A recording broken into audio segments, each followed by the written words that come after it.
Okay, I had an interesting thought, and I thought could be a podcast. So, well, here it is. You've got to spend money to make money. It's a business thought. It's kind of like a investing in yourself kind of mentality. It's kind of a philosophy to bring towards, well, business, right? You can't cheap out on things. You've got to, even though if you don't know whether it's the right choice or not, even though you don't know whether it's going to pan out well, you've got to experiment, make those choices, and spend money in things that you don't know if they'll work, right? And so I've been doing some things recently of investing in some things that are a bit more on the expensive side. I won't expand on the details there because it's unwise to talk about the details of your private life on a public space like this, but I'll just keep it vague like that. I've invested a decent amount of money into something that I think will bring me a lot of benefit. And I've seen the results of that benefit, and I'm beginning to see more and more as I keep doing this kind of thing. And even though I've had to sacrifice quite a bit for it, I think I will see, not just think, but I'm pretty certain I will see the benefits from that investment in a very short period of time. Short, sorry about the fireworks outside, it's Halloween, so it's people are celebrating, kids are outside doing trick-or-treating. What was I saying? I'm pretty certain I'll see the results of that very soon. Soon meaning not in terms of hours, minutes. I'm talking, months, if not year, 2 year kind of time span here. But it will definitely pay off, and I'm just so excited for that to be the case because I've even started journaling again about what I would do with money, right? I think this is a very important thing to journal. If you ever aspire to be any level of financial freedom or financial, what do you call this? Financial wealth, financial leveling up, right? If you aspire to be rich one day, in essence, is what I'm saying here, you've got to kind of outline what you are going to do with that money. I've always learned this big lesson from people who are, lottery winners, people who come across money but aren't financially literate, right? I read this book once called, what was it? The Millionaire Fastlane by MJ DeMarco. Highly recommend if you haven't read it yet. Completely changed the way I look at money. And it is, well, some might say a Bible in terms of financial literacy and just the way you look at money. It's kind of funny. It's kind of like entertaining to read. And it's a great book to get into if you want to get into that kind of subject. But in essence, it's about thinking about what your money would be spent on. If you had, if you're the average person and you make, 50K a year and you don't ever imagine what it might be like to make, 50 million a year, then if you suddenly got that amount of money, you'd be like, oh, what do I do? What do I do here? What do I do there? Who do I tell? What do I kind of do with this money? But I spend quite a lot of time thinking about these things because, well, number one, they're fun experiments to think about in your brain. And also, I plan to be there one day. I know that sounds so arrogant to say. I sound like such a dickhead saying those words. I'm going to be rich one day, so I better plan for it. But, well, it's fun anyway, right? To think, okay, how would I spend money in the future if I had that kind of money, right? You get into these kind of thought experiments that are very similar to, the 4 hour work week kind of vibe. If you ever read that book by Tim Ferriss, there's that very interesting and surprisingly affordable side of things, which is outsourcing the daily tasks and things like this. So, for example, hiring a personal chef, or outsourcing someone to look at your emails, or outsourcing someone to clean your house, outsourcing someone to, take care of the chores around your house, the gardening, the building of a table or a chair, getting things like that done. And what is it that you really want out of life? What is it that you really, really treasure? And even in terms of material goods, right? Material, what do you call these? Purchases, I guess, right? So if people hate on like the Lambo, the Ferrari, if that really truly brings you fulfillment, then go for it. If you're really into cars, if you're like a mechanical engineer and the Lamborghini engine fascinates you truly to your core and you want to have a copy of that, then go for it. I think the reason that people hate on the Lamborghini and the Ferrari and all that kind of, because it seems fake, it seems like an empty version of like spending your money. Whereas things like, people look up to things like, for example, if you were to spend money, charity, people look up to that, nature preservation, like these kind of lofty goals are better and they often mean something to the person, right? The Lambo doesn't typically mean something to the person. It just means like, okay, I want to have this to kind of flaunt a, what do you call this? A showy lifestyle, basically, right? And that isn't so great because, well, number one, it's not fulfilling for the person themselves. And people see that and think, oh, he's just trying to show off. So it's not great for anybody, really, right? And on the other end of the spectrum, there's the real kind of, I hesitate to use the word power because people think of that as a negative thing and people think of it as a force for evil. But what if I put it this way? This is hypothetical here, right? I want the power to change the world for the better. I want the power to, for example, get plastic out of the oceans. I want the power to preserve natural areas of wildlife. I want the power to kind of make the world a better place for human beings to live in, right? That isn't, to me anyway, that doesn't seem such an evil thing to do. It seems very, I hesitate here because it's difficult to kind of proclaim something to be good or bad or, either way. But there's a direction to think about in this, isn't there? Right? There's choices to make, right? Whether you are poor, whether you are rich, there's choices to make, whether what you are doing is good or bad, right? Having more money or having more power just makes those decisions bigger. And of course, they have more consequences, but yet they are still the same decisions. So in an everyday situation, I might choose to lie to somebody or not to lie to somebody. And I might see that as wrong or right. And if I have some money or power, I might, for example, if I was the prime minister or president of a country, then I might choose to put a piece of legislation in place, a law, let's say, that made it easier for, I'm not sure, for prisoners to rehabilitate, for example, right? Just to name a random example, right? So that I can put something in place to make the world a better place, so that these people who might have struggled with life, that are maybe criminals and who knows what's going on there, to try and help these people out, to make them, or to help them get to a place where they are better with their state of life, right? If I think that that's a good thing, then I should do that. If I have the power to do that, if I have money to do that, then I should do that, right? If I had a bunch of money and, for example, I, funded this lab technology that was able to find a solution to the plastics that are in the oceans and wildlife in general, then I could put money into that and fund that technology. Or fund a company, for example, that might send out some kind of like boats that collect the plastic with some nets or something like that, some kind of thing. I could fund that company. I can buy part of that company and kind of influence the way that they make decisions so that they're more successful. If I'm a successful businessman, then I should provide my knowledge in that way. So not just money, power, but knowledge, expertise, right? And so this is what I was saying. I think I mentioned this yesterday in episode 6, right? I'm losing track now already. But I said I don't think I would ever stop wanting more money.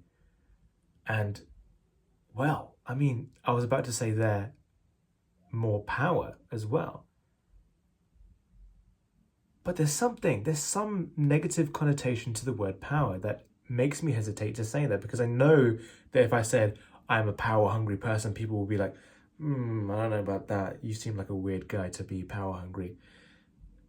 But I mean power in the sense that, well, here's something that Alex Hormozy said very recently. He said that, You can tell how powerful somebody is by the amount of time that passes between them thinking about something and that thing happening. Right? Does that make sense? So if I think, I would like to have a glass of champagne, right? And how quickly does that come to me after that thought? Sorry about the fireworks. That would show what power I have, right? If it took, okay, I need to go to the shops, get some champagne and get a glass and then pour into champagne. If I could like click my fingers, like get a waiter to like go and sort that out for me and he'll be back in 30 seconds with a glass of champagne, that would mean that I have more power. Or even in the business world to make decisions, right? If you are lazier to take action on a decision, a thought, then you have less power. I think that's the point that he was trying to make when he said it. Right? So it's kind of a definitional thing. It's kind of a nomenclature, which means like basically the meaning of words. And yeah. But it's often a warning that philosophers make about power. Like, oh, be warned, kings and queens and like, the power might get to you. You might, let the fame, let the fact that people love you and everyone universally loves you, let it get to you, right? You've got to be surrounded by people that love you and also will tell you and like call you out on your crap, right? I guess that's part of it, right? I guess there's a distinction to be made between power for power's sake and power for good, right? And how would you maintain that? It's like Marcus Aurelius. Marcus Aurelius was a emperor of Rome. Correct me if I'm wrong there. I think he was. And he was so self-critical. That's why he's respected so much in the realms of Stoicism and philosophy and things like that. And I think that's very important. A king who isn't so self-critical and introspective, I guess is the word there, wouldn't be as good as a king, right? He, by his writings and things like this, he seemed to have been asking himself constantly, is this thing I'm doing the right thing? What could I be doing better? Look at this thing that this person is doing. Is that good? Is that bad? What should I change about myself based on that person's behavior? How can I make the world a better place? Constantly asking yourself these questions, despite being in a position of overwhelming power, is what leads to respect and, well, influence. Because that's what influence is. It's essentially power, a certain type of power, over a certain group of people. Right? And that's a responsibility. And I guess it comes back to that. With great power comes great responsibility. I know that might be cringy to say at this point, but it all connects. Right? To have this power is a massive responsibility and one that I would willingly, hold the burden of. Right? That actually lines up neatly. I'm kind of thinking that in real time right now. That's good. That's good. With great power comes great responsibility. With the money that I have, with the things I do. I mean, if we look at people today, Jeff Bezos, Elon Musk, and things like that, they are doing things that are changing the trajectory of humanity and changing the everyday lives of how do I say this? Of the everyday person, right? In terms of the companies they build and the seemingly future path altering things that they do, right? With SpaceX, with PayPal, Amazon, these companies, Tesla, like the frontiers of technology and the frontiers of what we think is possible with what we do in our lives. Like electric cars they're made by other companies, but really they kind of follow along behind Tesla as the frontier of what they do has come to the wider population, right? They were the first, and they changed the way we thought about that. And regardless of what you think about electric cars, that has been a result of the influence that that man has, Elon Musk, right? And the companies that he has, right? And so if you believe in something like that, if you believe in a vision of the future of people driving electric cars and people, not having to rely on this unrenewable resource that we're running out of now, fossil fuels and things like this, then you can carve that path, right?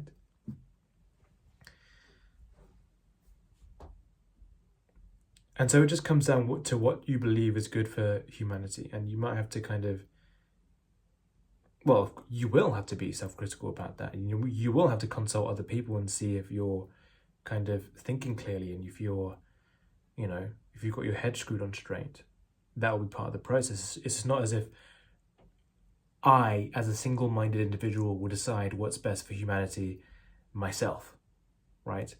I will kind of collectively bring together what people might think is best and make an intelligent conclusion about that and then act upon it, right? But if my dreams are bigger than what people are currently understanding, then I will find the people who will believe in me and help me make that happen, right? So I imagine Elon Musk with Tesla, with SpaceX, didn't have that many people behind him because they might have thought that this was a impossible thing to do because it hadn't been done yet, right? But he would have had those people around him that, knew that this was a possibility and shared his dream. Those engineers, those people who, were able to make this thing a possibility, right? The same with Jeff Bezos, the same with Steve Jobs, the same with all these people who have changed the world as we know it in different ways. Bill Gates. And it's interesting to see what they do with their money based on what they believe in. And it's interesting to see how people look at that as well. Like I heard at some point, I don't know if this is exactly true, but I heard this, so just take a pinch of salt with this, a giant grain of salt with this. I heard that Bill Gates was buying up land to stop it from going towards like animal farming, so like beef and cattle farming, things like this. And I wonder about that. That's like a very, I don't know what the right word is here, but it's a very vegetarianist leaning movement that he's kind of perpetrating there. I don't know what he's doing it for. I can't remember what the article was saying or the video I watched. I can't remember what it was, but yeah, that kind of thing is interesting, right?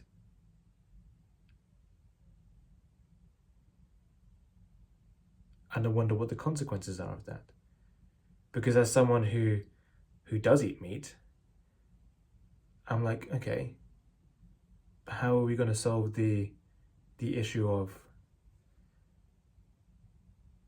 people kind of being malnourished and people being left with not enough food and things like that?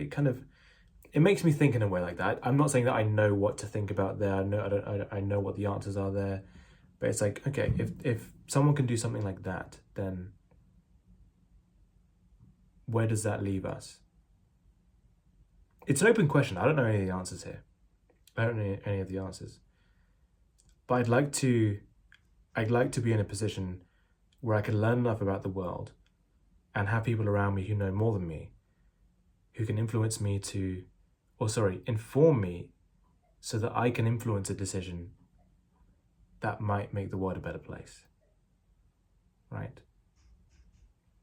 So I feel like this has come out of a very kind of meandering path I took to get to that point.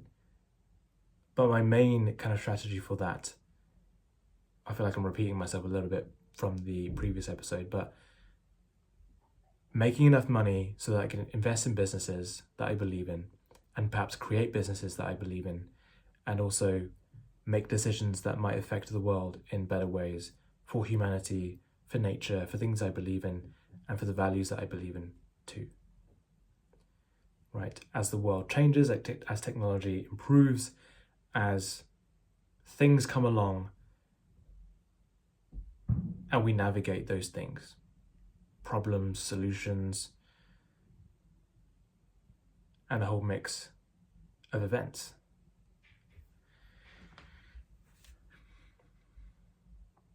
So I started this by saying you've got to spend money to make money, right?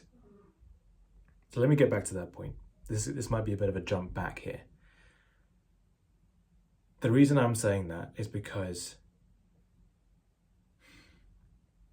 well, it makes me think of people who don't make the jump into things like this, into business, into kind of, really trying to make money in their lives, or really trying to put an effort into anything in their lives, like, the gym, or a sport that's particularly hard, or a skill in life in general, right? There usually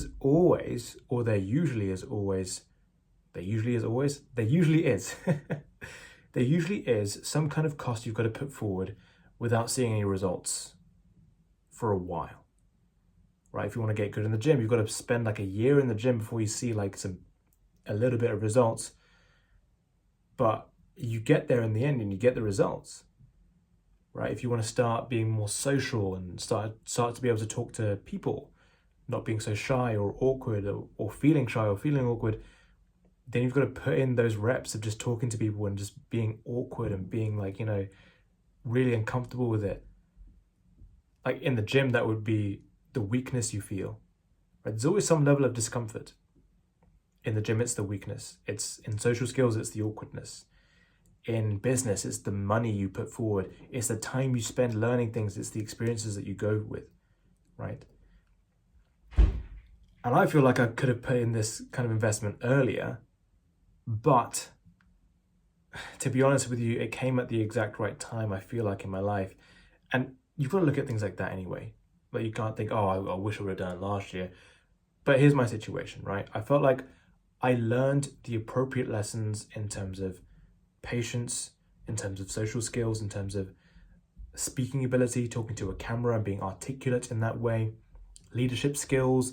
I had that practice with working with free clients and things like this to be able to, coach people in a better way and teach people in a better way. And I feel like those skills have compounded to a critical point in this period of time in my life where I'm able to capitalize on an investment like the ones that I've made recently, okay?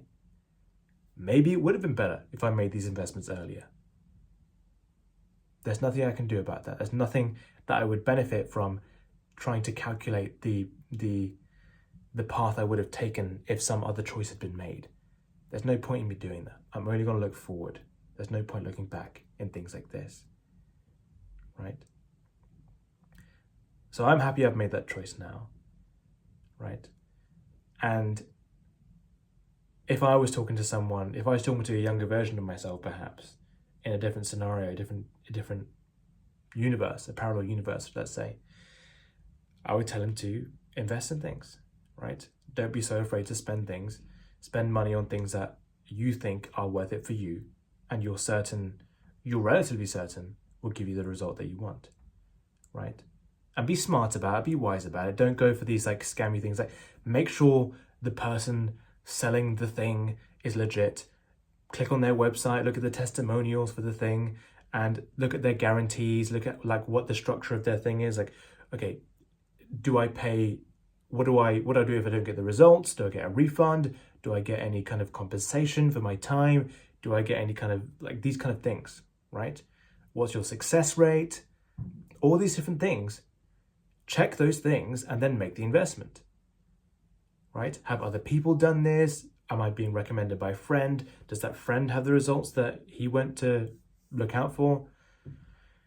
So be smart about it. I'm not just saying, willy-nilly just spend your money everywhere, but be smart about it and be willing to spend, the last amount of money in your bank account, maybe borrow some money from other people, right? I know it's kind of seen as a negative thing to kind of, use debt, right? Borrow money and kind of use money that you don't have and use other people's money. But in this game of like business and like really trying to put your effort towards something and intending to pay that money back, of course, right? Playing this long run game of, I know I'm going to make money, but I need to invest in my start of the journey first. And then I'll be able to have that potential to, number one, pay back those people that I borrowed money from, and then live the rest of my life, right? So you might have to spend the last few dollars or pounds in your bank account and then borrow some money from other people, and then like feel like you're like kind of scared looking at your empty wallet in your hands thinking, I have no money left and I owe people money, but I've invested in this thing and it will hopefully pay off. And I believe in that, and I'll put the hard work into it because this needs to work for me. I need that money. I need that gym physique. I need to have that social skills, right? You need these things. And so you invest in it and you just really go for it. And this is one of the reasons why a paid, I don't know, what do you call this? A paid package of something is often the thing that gets the better result than the free thing, because the free thing, you don't have to invest in it and you don't feel like you have to do anything. But the paid thing, you've paid a certain amount of money and you're like, oh, I better get this result. Otherwise that was a waste of money. And it was a lot of money. So I better get it. You're more motivated for it. You're more invested into that thing.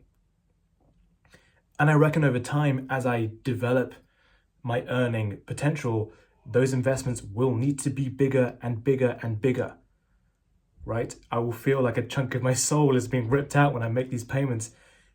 But the thing is, it will be more comfortable, of course, because I know that if I at least have a spare 10K in my bank account, I'll be fine for a year or maybe 6 months, right? I can go back to my old way of living and kind of like, in case everything implodes, right? If I'm rich and I have £1 million and suddenly it's all gone and I have 10K left, I should be fine for a bit. I should be fine, right? Being rich is comfortable.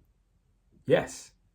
Even if it all goes, you know that you have even 1% or 10% of your net worth is still around, you can survive with that, right? And that's a point that is worth making. Being poor is scary, right? And being scared makes you make worse decisions in business, in earning potential, in all these kind of things. So get out of that zone of discomfort first. This is something that Alex Hormozy talks about a lot as well. Make that first kind of 1K a month, 10K a month, just so that you're comfortable enough to invest in other things, right? But strangely enough, to get out of that, you need to put yourself in one of the scariest points in your life, which is spending every penny you have into an investment that you are sure will pay off. But of course, the future is uncertain, right?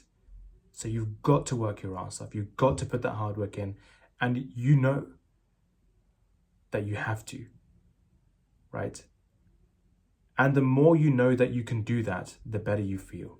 So although I might be scared right now at the fact that I've invested in this big opportunity and I might not have much money left, I know that I will work harder than most people. I know that I will bring about those results, and I know that this will happen. Of course, there's no 100% certain thing in life.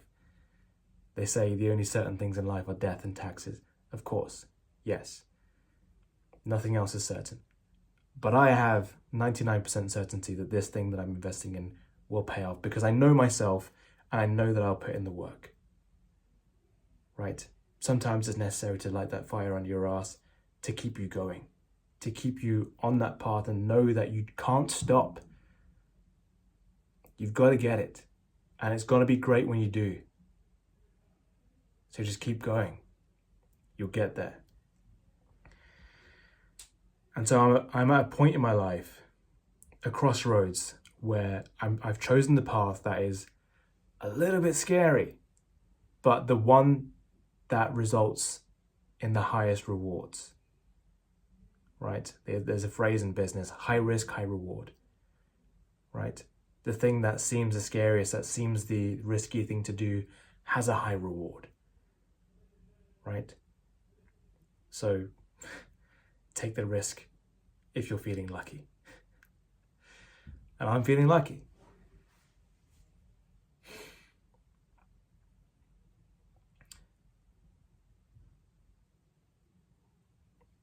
This is something I talk about with younger kids as well, or people who I give advice to as well. And people sometimes, okay, one scenario is that they just come from a poor background.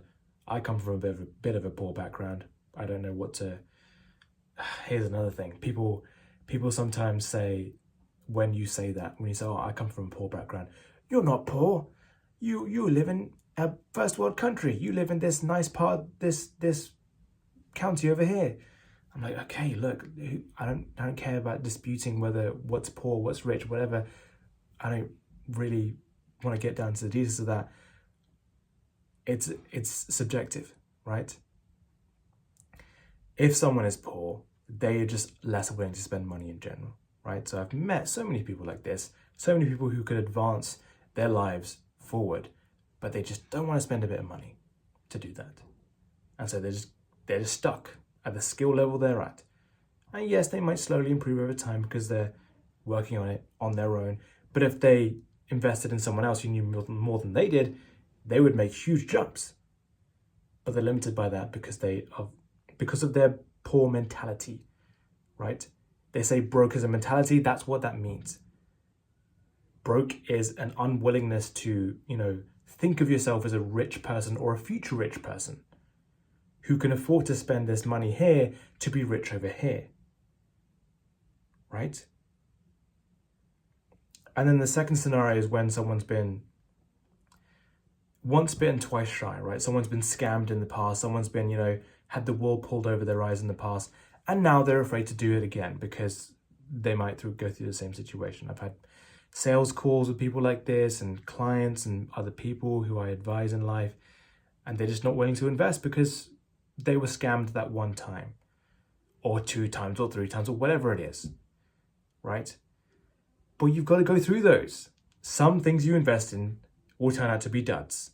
Some things you invest in will turn out to be like, oh, that was okay, I don't know. But then some things you invest in will 10x, 100x your output in life, your skill level in life. And it makes all of those duds worth it, right? All that experimentation into things that might not work, worth it, right? So just think about it. Firstly, be wise so that you don't get scammed, and then just go with whatever it is that you're doing and just see if it works, right?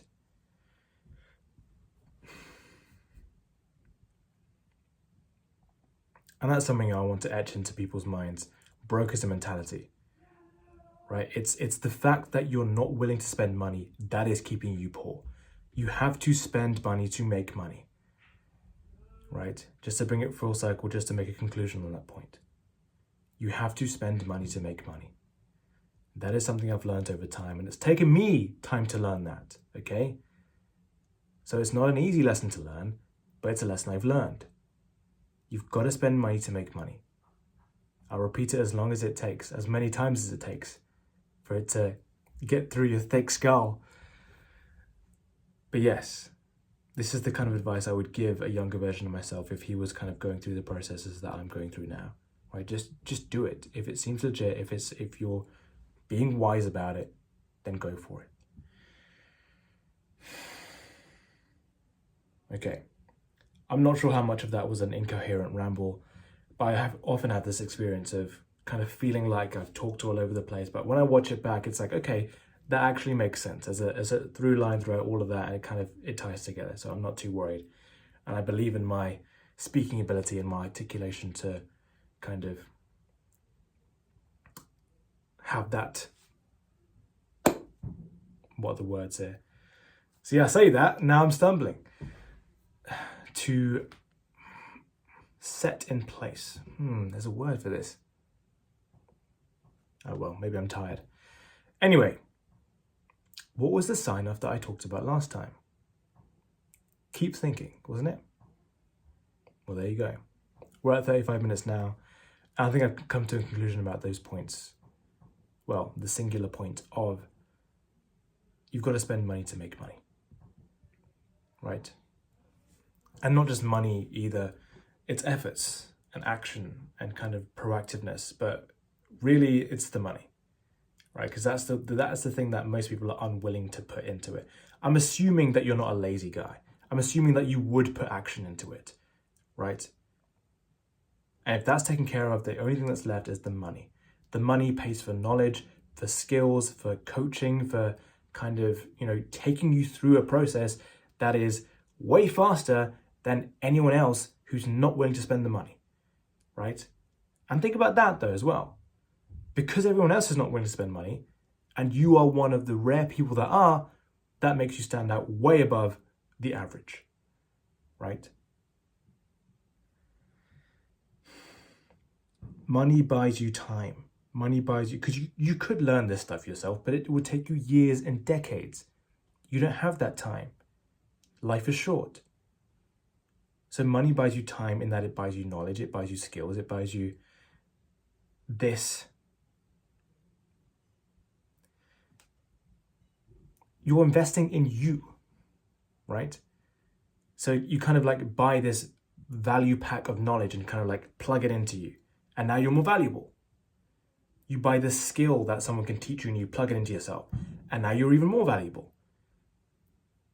You get coaching from this person and that person, and then you just become this kind of amalgamation of different things, and you become like this powerhouse, this money-making powerhouse, this person with loads of skills, and the person who's able to like make the world a better place, to teach these things to other people. And it's just, you become this overwhelmingly valuable asset, not only to yourself, but for the people around you. And that's what value is. It's what other people perceive it to be. So that being said, I feel like I've really, hammered this nail into the ground and beat this dead horse. I'm just wondering if there's any more I would like to say there. That's really it. You've got to spend money to make money. That's all for today. Keep thinking, take care of yourselves, and I'll see you next time. Bye.